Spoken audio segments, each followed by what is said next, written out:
7 armed men rode toward an old widow's ranch to take her land. Widow Miller! I hold the lawful deed to this property.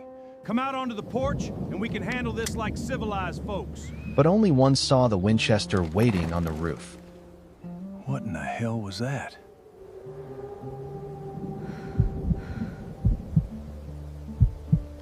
The morning was cold and gray when Cora Miller stood on the porch, watching a thin trail of dust rise beyond the valley.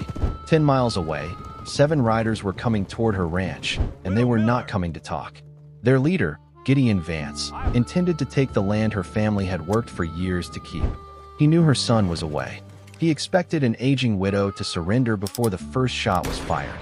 But Gideon did not know the woman he was riding toward. Cora had already lost a husband, a daughter, and much of what the prairie had taken from her. I won't let them take anything else from me. And before those 7 men reached her gate, Cora was about to show them something they never expected. The dust devil swirling near the porch carried the sharp, unmistakable scent of spent gunpowder and coming rain.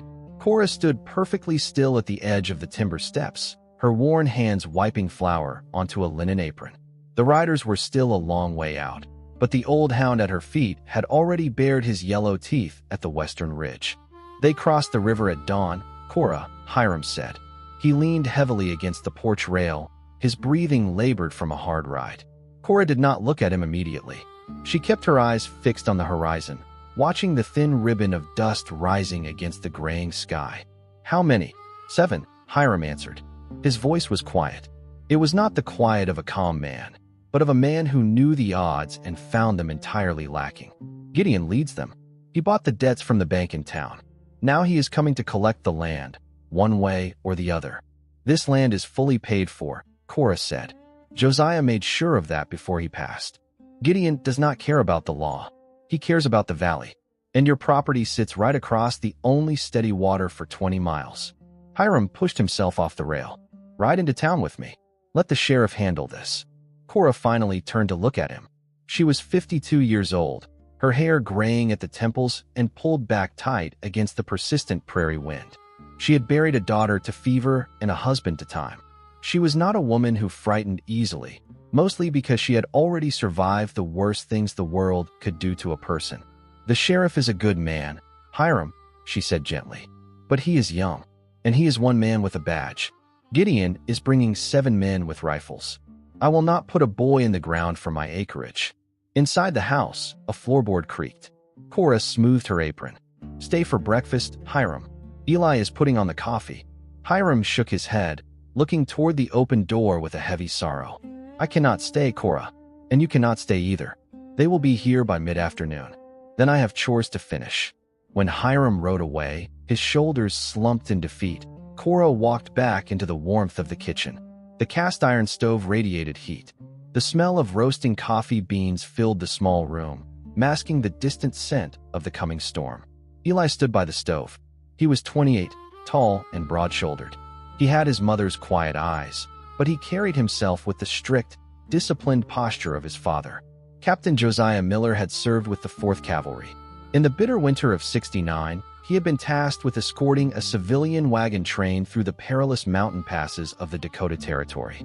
He had held a narrow choke point for 3 days against overwhelming odds, a captain refusing to abandon the families relying on his rifle. Josiah had brought them all through alive. He never spoke of the medals he received. He kept them in a cigar box under the floorboards, preferring the quiet life of a cattle rancher. He had taught Eli how to work the land, and he had taught Cora how to shoot. Hiram looked spooked.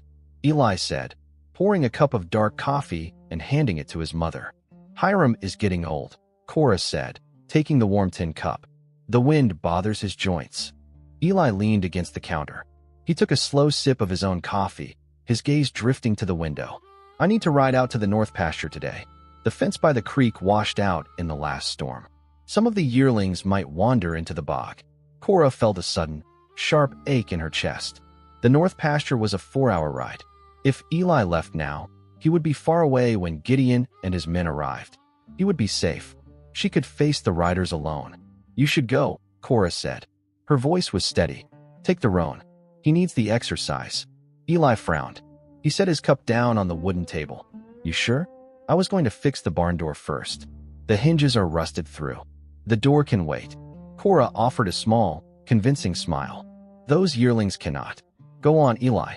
I have plenty of baking to do today. I will be perfectly fine here." Eli studied her. He had grown up watching his mother hold this ranch together through droughts, blizzards, and grief. He knew her rhythms. He knew when she was carrying a heavy burden. But he also knew she rarely asked for help unless she truly needed it. "All right," Eli said softly. "I'll pack some jerky. Should be back before supper." "Take your time," Cora said. "If the rain catches you, take shelter at the old line shack. Do not ride through the storm just to get home." She walked with him to the barn. The morning air was cooling rapidly. Eli saddled the roan horse, his movements practiced and unhurried. Cora watched him, committing the sight to memory. The angle of his jaw, the way he patted the horse's neck. She felt a profound, overwhelming love for her son, entirely mixed with the terrible knowledge that she might not be standing on the porch when he returned. When Eli finally rode out, tipping his hat to her as he cleared the front gate, Cora waited until he was nothing but a speck against the vast green ocean of the prairie. Then, she turned back to the house. She did not go to the kitchen. She went to the bedroom she had shared with Josiah. She knelt beside the heavy oak bed frame and pulled back the braided rug. Beneath the floorboards lay a long, canvas-wrapped bundle. Cora pulled it out. She unwrapped the heavy canvas with careful, deliberate hands. The Model 1873 Winchester lever-action rifle gleamed in the dim light. It was meticulously oiled and perfectly maintained.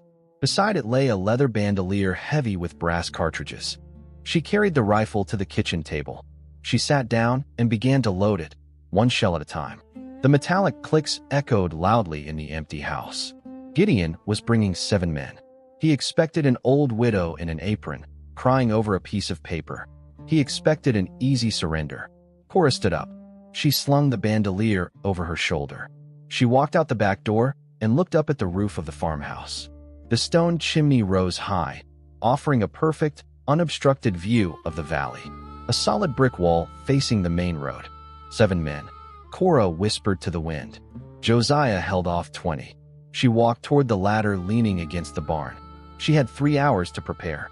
The climb up the wooden ladder was slow. Cora took it one rung at a time. The Winchester was slung tight across her back. In one hand, she carried a tin bucket of fresh water. Her heavy canvas pockets sagged with the weight of extra cartridges. The farmhouse roof was steeply pitched, but Josiah had built a flat, sturdy section near the stone chimney years ago. He had told the neighbors it was for sweeping the soot before winter. Cora knew the truth. A military man always builds a high ground. She reached the top and settled behind the thick stones. The view from up here was vast and beautiful. The valley stretched out in shades of amber and fading green. The wind was picking up, carrying the cold promise of rain. Cora arranged her supplies carefully. Water bucket to her left, ammunition box to her right. The rifle rested across her lap. She began to measure the yard in her mind, just as Josiah had taught her on quiet Sunday afternoons. The front gate is 60 yards. The old oak tree is 90. The edge of the creek bed is 150. She recited the distances aloud, her voice steady against the wind. Knowing the distance meant knowing how much the bullet would drop. It was simple math. It removed the emotion from the act. That was what Josiah used to say anyway. Cora wondered if he had actually believed it. She looked at her hands. They were trembling slightly, not from fear, but from the sudden, immense weight of what she was about to do. She had baked bread in this valley. She had delivered foals in the barn. She had never pointed a weapon at a human being. "Lord," she whispered, looking up at the gray sky, "give them the sense to turn around. And if they lack the sense, give me the steady hand to make them." 10 miles to the east, the riders were not turning around. Gideon rode at the front of the pack. He was a large man who wore expensive coats and a constant, confident smile. He had bought up 3 ranches in the valley this year. He preferred buying them for pennies after the owners ran into trouble. If the trouble did not arrive naturally, Gideon made sure it found them. Behind him rode 6 men. They were a rough collection of hired guns. Most of them were young and eager for wages. Jasper, riding to Gideon's right, was barely 20. He kept drawing his pistol to check the cylinder, anxious for a fight. "Put that away, Jasper," Gideon said, not even looking back. "You'll shoot your own horse. This isn't a war. It's an eviction." "Hiram said the widow is stubborn," Jasper replied, holstering the gun. "Said she might not take the paper kindly." Gideon laughed. "She is a widow, son. What is she going to do? Hit me with a rolling pin? We ride up, we show her the deed, and we give her an hour to pack a wagon. If she fusses, we burn the barn. Simple." At the rear of the group rode a man named Tobias. He was older than the rest, his face deeply lined from years in the sun. He did not laugh at Gideon's jokes. He watched the horizon. He watched the tree lines. He noticed how the birds were flying low, seeking shelter from the changing pressure in the air. Tobias had been in the valley long enough to remember Captain Josiah Miller. He remembered the quiet, hard-eyed man who used to buy supplies in town. He remembered how Miller stood, always perfectly balanced, always aware of the room. Men like that did not leave soft widows behind. Tobias nudged his horse forward, bringing it alongside Gideon. "Boss," he said quietly, "Miller's boy is fully grown now. He's big, and he works that land hard." "I know about Eli," Gideon said dismissively. "My scout said he rides to the north pasture every Tuesday. We timed this perfectly, Tobias. The boy is gone. It is just the old woman." "Even so," Tobias said. He kept his voice low. "Might be smart to approach from the tree line, not the main road." Gideon stopped his horse. He turned in the saddle and looked at Tobias with mild annoyance. "I own this land now. I do not sneak onto my own property through the bushes. We ride right up the center road. We want her to see us coming." Tobias did not argue. He simply slowed his horse, letting the eager younger men pass him. He slipped a hand down to his saddlebag, quietly unbuckling the leather strap that held his heavy repeater rifle. If Gideon wanted to march up the front road like a brass band, he could do it. Tobias intended to keep his eyes open. Eli rode the roan at a steady, unhurried pace. The wind was biting at his neck. The sky ahead was turning a deep, bruised purple. He had covered 3 miles since leaving the house. The land here was flat and open. He let his mind wander to the chores waiting for him tomorrow. He thought about the barn hinges. He thought about his mother's quiet mood that morning. He pulled back on the reins, bringing the roan to a halt. He frowned, looking down at the saddle horn. Something was nagging at the back of his mind. A piece of a puzzle that did not quite fit. Hiram had been at the house. Hiram never rode out before noon unless it was Sunday service. And Hiram's horse had been lathered in sweat, meaning he had run the animal hard. Then there was his mother. She had told him to check the north fence because of the storm. But she had also told him to take shelter at the line shack if it rained. If the fence was truly broken, the yearlings would wander away during the storm. If it was an emergency, she would have told him to fix it and drive the herd back, no matter the weather. Instead, she had just wanted him gone. Eli's chest tightened. He remembered the way she had looked at him by the gate. It was the exact same look she had given his father the day Josiah passed. A look that tried to memorize a face. "No," Eli breathed. He jerked the reins hard. The roan snorted in protest as Eli spun him around. He kicked his spurs gently into the horse's sides, urging it into a fast canter back the way they had come. He did not know what was waiting at the farmhouse, but he knew his mother was facing it alone. The first drop of rain hit the stone chimney with a soft tap. Cora flinched. She looked up. The sky finally broke. A slow, cold drizzle began to fall over the valley. She pulled her wool shawl tighter around her shoulders. The wood shingles beneath her were growing slick. She wiped a drop of water from the barrel of the Winchester. She had to keep the breech dry. Down in the yard, the old hound stood up. He walked to the center of the dirt path, faced the main road, and let out a low, rumbling growl. Cora shifted her weight. She pressed her cheek against the cold wooden stock of the rifle. She closed her left eye. She peered through the iron sights. Through the light rain, she saw them.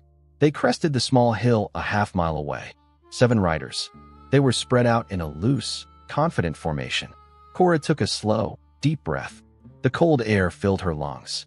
She let it out in a steady stream. 60 yards, she whispered to herself. She would not fire early. She would not fire a warning shot. Josiah had been very clear about that.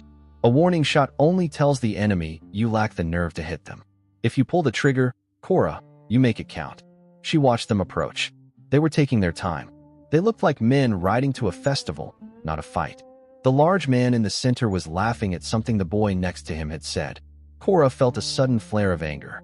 It cut through the cold and the fear. This was her home. She had buried her family in this soil. She had bled for this land. And these men were laughing as they came to steal it. She tracked the large man in the center with the tip of her iron sights. She waited. 200 yards. 150 yards. Down below, the hound began to bark. A frantic, sharp sound. The riders slowed. They were nearing the front gate. The old oak tree was just ahead of them. 90 yards. Gideon halted his horse just outside the wooden gate. He looked at the quiet farmhouse. No smoke came from the kitchen chimney. The front door was firmly shut. "Widow Miller," Gideon shouted. His voice carried easily over the sound of the rain. "This is Gideon Vance. I hold the lawful deed to this property. Come out onto the porch, and we can handle this like civilized folks."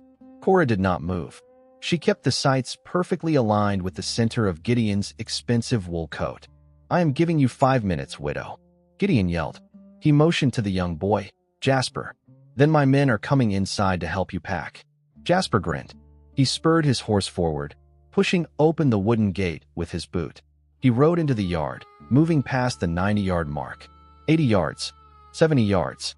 Jasper drew his pistol. He aimed it at the barking hound. "Shut up, you flea bag," he yelled, thumbing the hammer back. Cora's finger tightened on the trigger. 60 yards. The Winchester roared. The sound tore through the quiet drizzle, echoing off the valley walls like a crack of summer thunder. Cora did not aim for the young boy's chest. She shifted her sights at the very last second. The heavy bullet caught Jasper high in the right shoulder. The impact lifted him entirely out of the saddle. He hit the muddy ground hard, his unfired pistol flying into the wet grass. The hound scrambled backward, barking wildly at the sudden noise. Down at the gate, panic erupted. Horses reared and whinnied in sudden terror. Gideon's confident smile vanished. He jerked hard on his reins, struggling to control his panicked mare. He reached clumsily beneath his heavy wool coat for his own gun. He was too slow. Up on the roof, Cora did not pause to watch Jasper fall. She did not gasp. Her hands moved strictly from memory. She pulled the lever down and slammed it back up. The spent brass casing spun through the cold air. The action fed a fresh cartridge into the chamber. Cora settled the iron sights squarely on Gideon. She exhaled. She pulled the trigger. The second shot took Gideon squarely in the chest. He dropped his weapon before he even had a firm grip on it. He slumped forward, sliding off his horse like a heavy sack of grain. He landed face down in the mud, right beside the wooden gate he had threatened to break. 5 men remained. Total chaos consumed them. 2 of the hired guns instantly turned their horses and spurred them violently toward the creek bed, abandoning their boss without a second thought. Another man, younger and terrified, fired wildly at the farmhouse's front windows. His bullets shattered the glass, chewing into the kitchen walls, hitting nothing but empty chairs and iron pots. Tobias did not panic. He did not fire blindly. The moment the first shot echoed, Tobias threw himself sideways off his horse. He hit the wet dirt rolling, clutching his heavy repeater rifle tight to his chest. He scrambled on his hands and knees, dragging himself behind the thick oak planks of the water trough near the porch. He pressed his back against the wet wood. He breathed slowly. He listened. The terrified young man was still emptying his revolver at the front door. "Come out," the young man screamed, his voice cracking with fear. "Come out, you crazy old witch." Tobias knew better. A woman blindly firing from a kitchen window would not have dropped Gideon so cleanly. She would not have transitioned between targets so smoothly. That kind of shooting required an unobstructed view. It required discipline. It required high ground. Tobias ignored the shattered windows. He tilted his head back and looked higher. Through the light rain, past the edge of the porch roof, he saw it. A thin wisp of gray smoke curling away from the right side of the stone chimney, and resting perfectly steady against the brick, the dull steel barrel of a Winchester rifle. 7 gunmen had ridden toward the old widow's ranch. Only one saw the Winchester on the roof. Tobias leveled his own rifle.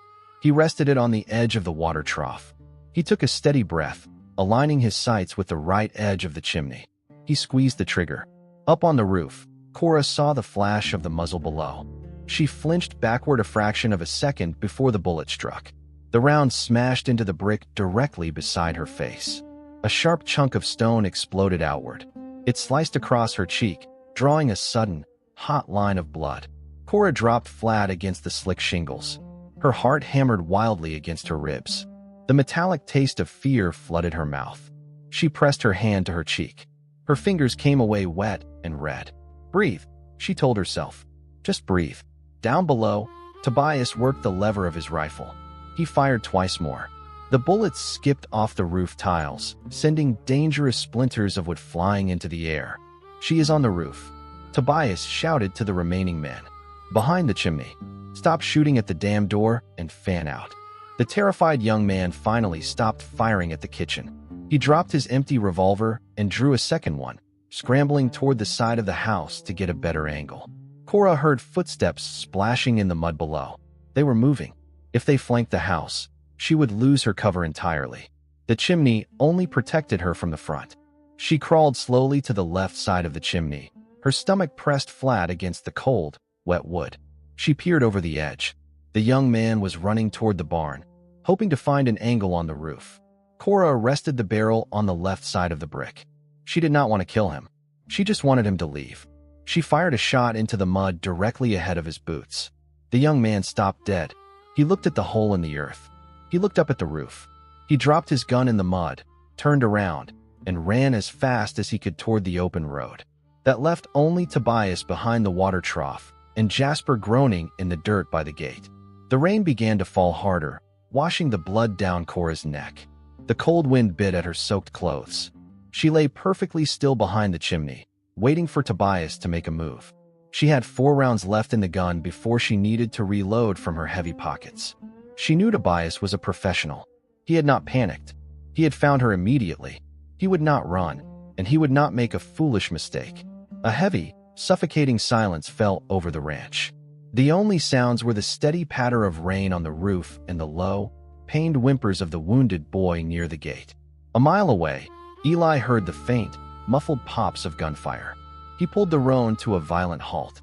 He sat frozen in the saddle, his head tilted, straining to listen over the wind. 1, 2. A pause, then a flurry of answering shots. The sound came from the south. It came from home. Eli's stomach plummeted. A cold dread washed over him, completely freezing his veins. He had known something was wrong. He should never have left her. He kicked his spurs hard. The roan surged forward, its hooves tearing up clumps of wet earth. Eli leaned low over the horse's neck, pushing the animal to a dangerous, breakneck sprint. The wind whipped his hat away. He did not care.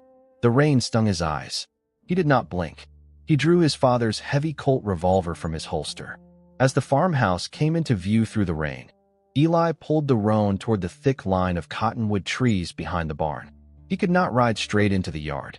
He did not know who held the ground. He tied the exhausted, heaving horse to a low branch. He moved on foot, keeping low, using the thick brush for cover. He reached the back wall of the barn. He crept to the edge and looked out into the yard. He saw 2 riderless horses standing near the front gate. He saw a man lying face down in the mud. Another young man was sitting in the dirt, clutching his shoulder, pale and shivering. Then he saw the water trough. An older man in a brown coat crouched tightly behind the thick wood. He held a repeater rifle, aiming it sharply upward.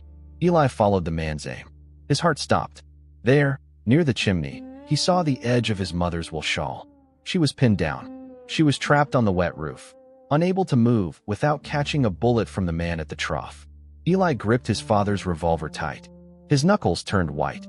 He was a peaceful man. He loved the quiet work of farming. He loved the gentle rhythm of the seasons. But looking at the man threatening his mother, Eli felt a dark, violent surge of purely inherited instinct. He stepped out from behind the barn. He did not run. He walked slowly, deliberately, into the open yard behind Tobias. The heavy rain masked the sound of his boots in the mud. He stopped 15 feet behind the water trough. He raised the Colt revolver. He pulled the hammer back. The sharp metallic click cut clearly through the sound of the rain. Tobias froze. He did not turn around. He slowly lowered his rifle. "Drop it," Eli said. His voice was low. It was not a request. Tobias gently set the rifle in the mud. He kept his hands in plain sight. "Your mother is a fine shot, son," Tobias said quietly, staring straight ahead at the farmhouse. Captain Miller taught her well. Stand up, Eli ordered. Keep your hands high. Tobias stood up slowly. He raised his hands. Only then did he turn around to face the younger man. He saw the cold fury in Eli's eyes. He saw the heavy Colt aimed squarely at his chest. It's over, Tobias said plainly. Gideon is dead. The others ran. I am just a hired man, Eli. I hold no claim to this land, and I have no wish to die on it. Up on the roof, Cora heard her son's voice. A massive wave of relief crashed over her, so strong it nearly made her dizzy. She carefully stood up, keeping the Winchester leveled at Tobias. Eli, she called out, her voice trembling for the very first time that day. Eli glanced up. He saw the blood on her face. His jaw tightened. Get off this property, Eli said to Tobias. Take the boy by the gate. Put him on a horse. If I ever see you in this valley again, I will not ask you to drop your gun. Tobias nodded slowly. Understood. He walked slowly toward the front gate. He helped the weeping Jasper to his feet and hoisted the boy onto a horse. Tobias did not look back as he mounted his own horse and rode slowly away down the muddy road, leaving Gideon's body in the dirt. Eli lowered his gun. He ran to the side of the house, waiting at the bottom of the ladder as his mother climbed down. When her boots finally touched the ground, she let the heavy rifle slip from her fingers. It fell into the grass. She collapsed into her son's arms. Eli held her tight. The heavy rain soaked through their clothes, but neither of them moved. Cora buried her face in her son's wet jacket. She let out a long, ragged breath. The iron discipline that had held her steady on the roof finally fractured. She wept. They were not tears of fear. They were tears of profound, exhausting relief. I have you, Eli whispered, resting his chin against the crown of her head. I am right here, Ma. It is over. He pulled back gently to look at her face. The rain was washing the blood down her cheek. The cut from the stone fragment was shallow, but it would leave a scar. Eli took his canvas handkerchief from his pocket and pressed it gently against the wound. Cora took the cloth from his hand and held it there herself. She looked past him, toward the front gate. Gideon's body still lay in the mud. The two riderless horses had wandered over to the fence, chewing calmly on the wet grass as if nothing had happened. We need to move him, Cora said, her voice finding its steady rhythm once more. I will not have that man lying in my front yard when the storm passes. I will handle it, Eli said. He stooped down and picked up the heavy Winchester from the wet grass. He wiped the mud from the wooden stock with his sleeve. He handed it to his mother. Go inside. Stoke the stove. Put a heavy blanket around your shoulders. Cora nodded. She walked up the porch steps, her legs heavy and aching. She did not look back at the gate. An hour later, the sound of approaching wagons cut through the fading drizzle. Eli stood on the porch, a cup of hot coffee in his hand. He watched as Hiram rode into the yard, followed closely by a covered buckboard wagon. Beside Hiram rode Sheriff Hayes. The sheriff was a young man, barely 30, wearing a canvas duster that dragged over his saddle. Hiram pulled his horse to a stop. He looked at the shattered glass of the kitchen window. He looked at the mud, churned up by panicked horses. Then, he looked at the canvas tarp Eli had draped over Gideon's body near the tree line. Hiram let out a long, low whistle. He took off his hat and wiped the rain from his face. I told you to wait for me, Cora, he called out to the open doorway. Cora stepped out onto the porch. She had changed into a dry cotton dress. A clean white bandage was taped to her cheek. I did wait, Hiram, she said flatly. But the company arrived early. Sheriff Hayes dismounted. He walked over to the canvas tarp and pulled it back. He stared at Gideon's chest in silence. He covered the man back up and walked slowly toward the porch. He looked up at the stone chimney on the roof, then back down to Cora. Tobias rode into town, Sheriff Hayes said, his voice quiet with disbelief. He turned himself in, said he wanted a safe cell before the widow Miller decided to come looking for him. Tobias is a smart man, Cora said. He told me Gideon brought a forged deed. The sheriff continued, stepping up onto the porch to escape the rain. Said Gideon planned to run you off and claim the water rights. Tobias is willing to testify to the circuit judge. You are entirely clear of the law, Mrs. Miller. It was self-defense, plain as day. The young sheriff shook his head, looking at Cora with a newfound, immense respect. But I have to ask, ma'am, how did you manage it? 7 men. Cora looked out at the valley. The dark clouds were finally beginning to break, letting thin shafts of late afternoon sunlight pierce through the gray. "I did not fight 7 men, Sheriff," Cora said simply. "I shot the loudest one. The rest were just following a paycheck." Once the paycheck was dead, the fight was over. Hiram chuckled softly. He shook his head. "Josiah always said you had the coldest blood in the county when it came to a crisis." I guess he wasn't just bragging. They loaded Gideon's body into the buckboard wagon. The sheriff promised to send a man out the next day to help Eli fix the broken windows. When they finally rode away, the ranch fell quiet again. The next morning broke clear and bright.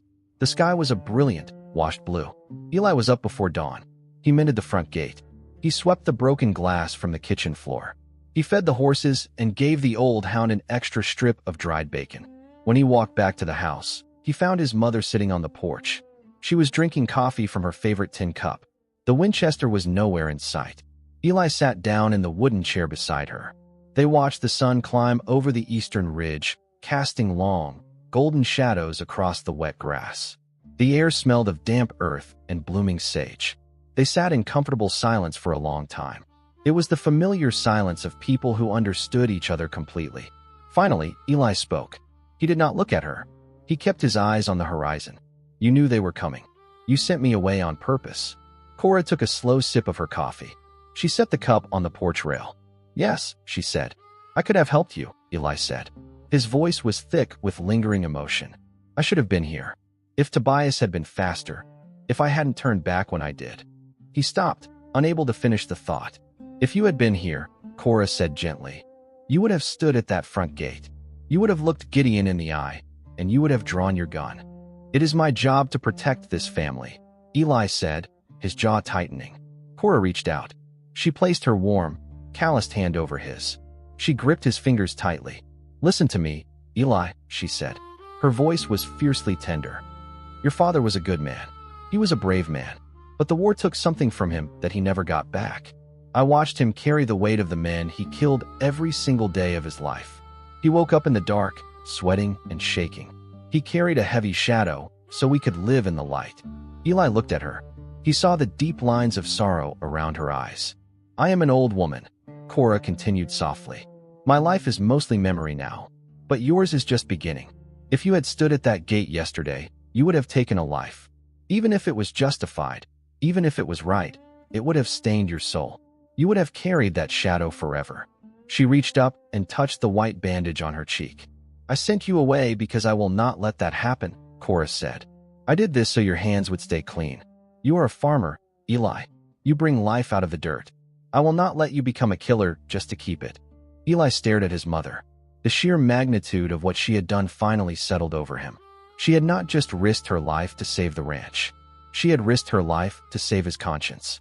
She had taken the burden of violence onto herself, a final, heavy shield against a harsh world. Tears pricked the corners of Eli's eyes. He did not wipe them away. He turned his hand over and held hers tightly. "Thank you, Ma," he whispered. "You are welcome, my son," she said. They sat together as the morning warmed the valley. The cattle began to low in the far pasture. The chickens fussed in the yard. The ranch breathed again, steady and calm. Beneath the floorboards of the bedroom, the Winchester lay wrapped in heavy canvas. It was clean. It was oiled. It was put away. Cora picked up her coffee cup. She looked out over the land she loved, feeling the sun on her face. She had paid the final debt to the past. The future, bright and uncomplicated, finally belonged to them. And that's where we'll leave Cora and Eli, with the ranch quiet again and the Winchester safely tucked away beneath the floorboards. I hope this story gave you a chance to step away from the everyday for a little while and spend some time on that old prairie with them. I'd love to know where you were listening from today, maybe with a cup of coffee, relaxing at home, or settling in for the evening. And tell me honestly, did you expect Cora's decision to protect Eli by facing those 7 men herself? Let us know what country you're watching from. We always enjoy seeing how far these stories travel. If you enjoyed this one, consider liking and subscribing. Thanks for spending this time with me.